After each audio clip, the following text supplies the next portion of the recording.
Hey everybody, it's Alex Jones from Jones Firearms Coaching, and today I want to talk to you about a skill and a tactic that we should all be using for our self-defense, and that is communication, right? So when we have a threat that may be in front of us, it may be a good idea for us to give a command, right? Or a warning if possible. This is always a good idea for two reasons. Number one, if in your legal defense, you can actually have people that can hear you say, stop, get back, get away from me, put the knife down, whatever, right? So that will strengthen your defense if you have witnesses saying that, hey, this person actually tried to communicate with this person to leave them alone and stop doing what they were doing. They can also witness to you trying to retreat as well, right? And number two, you want to communicate with a threat because it will help you assess some more of their actual intent, right? So for example, if you had a person who was, coming towards you in a semi-aggressive way or just looking at you, right? And you say, stop, stay back, don't move, and they continue to come. Now you're probably thinking in your head like, okay, something's going wrong here. Like I probably should figure out what I need to do next, right? So communicating with a threat will help you do those things. Now, a lot of people say, well, I'm just going to pull my gun out and scare them away. That's if you have a situation that's not imminent, death or bodily harm to you, there should be no reason why you're pulling your gun out. However, I will use this example. Let's say you had a person with a knife that was in front of you, right?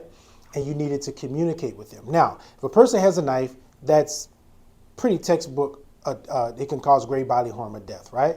So you could pull your gun out, as a defensive display of your firearm, right? And you can still communicate with that person. So that all depends on the opportunity that that person has to actually harm you, right? So for example, if you were going to, well, I'll back up. Let's try this without having to pull your weapon. That's what I want to work on first. Okay, so for example, you can do this anywhere you want. You don't need to do this on the range. You can do this in your living room. You can do this in a mirror, in your dry fire area, wherever you feel that you can actually practice these skills. Now, I know it sounds crazy. It even looks crazy for you to be talking to something that's imaginary. So take one of your kids or your wife or your husband or something and do it as well. But for the purpose of today, I'm going to imagine that there's someone right here in front of me, right? And they may be coming towards me aggressively or following me or something like that. And I need to talk to them. I need to communicate to them and tell them what I want them to do. Okay. So for example, I may come in and number one, you got to make an intention to do this. Okay.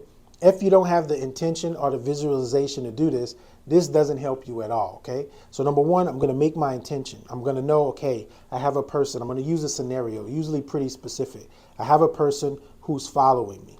Right? They're following me and I don't know what to do. We're not into grave bodily harm or imminent death at this point. We're just someone's following you, right? So for example, if that person's following me back here, I can turn around and I can say, stop, get back, stay away from me. Okay? Just as simple as that. Now, you may say, why do I need to practice this? It should just happen naturally. The real answer is no.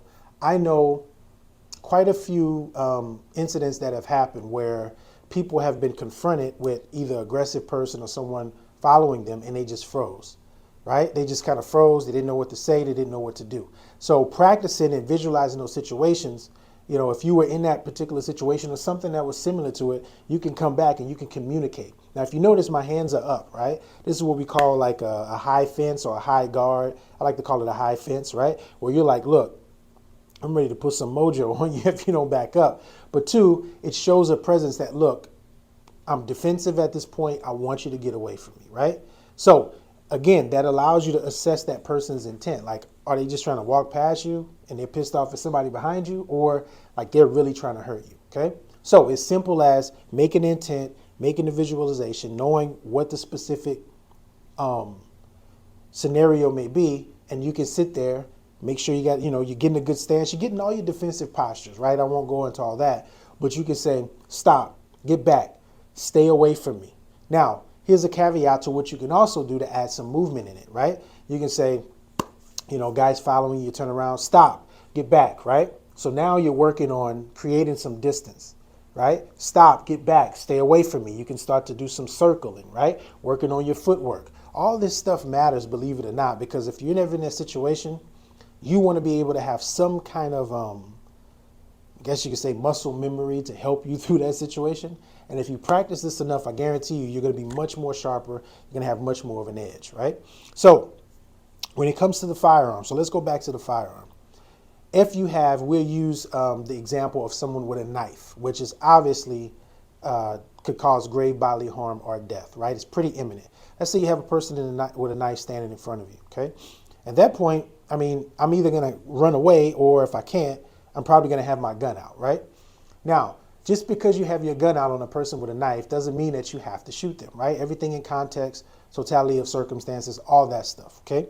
But if you practice your communication skills, your verbal skills, right, that is a tactic that you can use to assess, get good witnesses, right, and also figure out how, what decisions you're going to make next based on the information you're getting from them not obeying or obeying your commands, okay? So with that being said, let's work on that little scenario, okay? Someone's in front of me with a knife. Now, there's one thing about working dry fires. A lot of people like to dry fire. They like to get that gun out and they like to get on target and bang that, and pull the trigger and set the sights and all that stuff, right? But this could be a situation with a person with a knife where you may not have to shoot that person, depending on how close they are and do they have an opportunity to actually hurt you, right?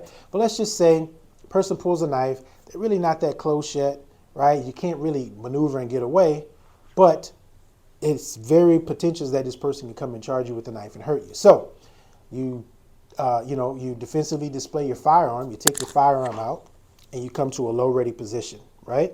So again, doesn't mean just because you always have to pull your gun out, doesn't mean you're always going to be pulling it out to, face a deadly threat. Now, you should only be pulling it out if the factors of death and grave bodily harm is imminent. That's the only reason why you should be pulling it out. Not for someone who's coming towards you and they're mean mugging you and then you want to pull your gun out and scare them, right? It's not a good reason. So that's why I'm using the knife example, so there's no ambiguity in this whatsoever, okay?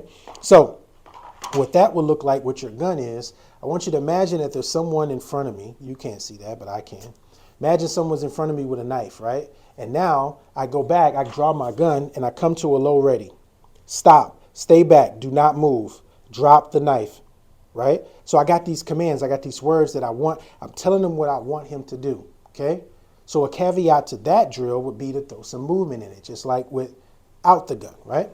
So for example, person is standing in front of you with a knife, they're starting to walk towards you, you draw your gun while stepping back, okay? That's one piece of movement.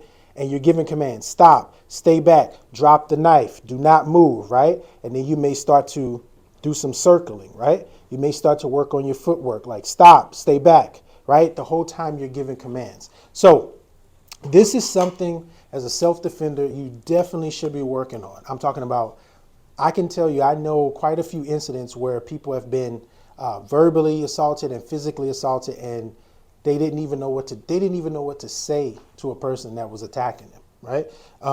So it's important for us to practice that skill, the skill of great communication, the skill of challenging a threat that's in front of you, right? And the only way you get there is, one, you got to set your intention, you got to visualize, and you got to have the right mindset the moment you step out of your house, right? So when you're looking at things changing from yellow to orange, and you're like, okay, something's going on, right? And you can be able to have that command presence in your own life for your own self-defense. So that's the tip for today. I hope this was valuable to y'all. Be safe.